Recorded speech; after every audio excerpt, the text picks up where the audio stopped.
Hello friends, welcome to our channel random buzz.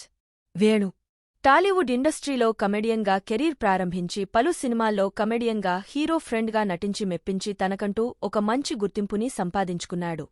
ఇక బలగం సినిమాతో దర్శకుడిగా మారి తనలోని ప్రతిభను చాటుకున్నాడు వేణు. ఎమోషనల్ డ్రామాగా తెరకెక్కిన బలగం సినిమా అన్నివర్గాల ప్రేక్షకులను ఆకట్టుకుని సంచలన విజయాన్ని అందుకుంది. దీంతో ఒక్కసారిగా వేణు పేరు మారుమ్రోగింది.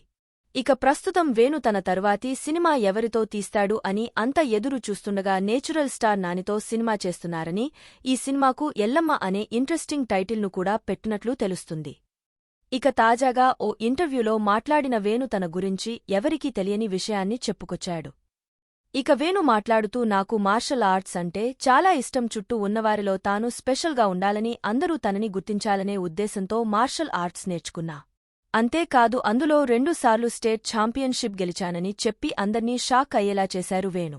దీంతో వేణులో కామెడీ టైమింగ్, డైరెక్షన్తో పాటుగా ఈ టాలెంట్ కూడా ఉందా అంటూ ఆశ్చర్యపోతున్నారు నెటిజన్స్. మరి మీలో ఎంతమందికి ఈ విషయం ముందే తెలుసో కామెంట్ రూపంలో మాకు తెలియజేయండి. ఇలాంటి మరిన్ని లేటెస్ట్ ఇంట్రెస్టింగ్ క్రేజీ వైరల్ ముచ్చట్ల కోసం మన ఛానల్ని ఇప్పుడే సబ్స్క్రైబ్ చేసుకోండి.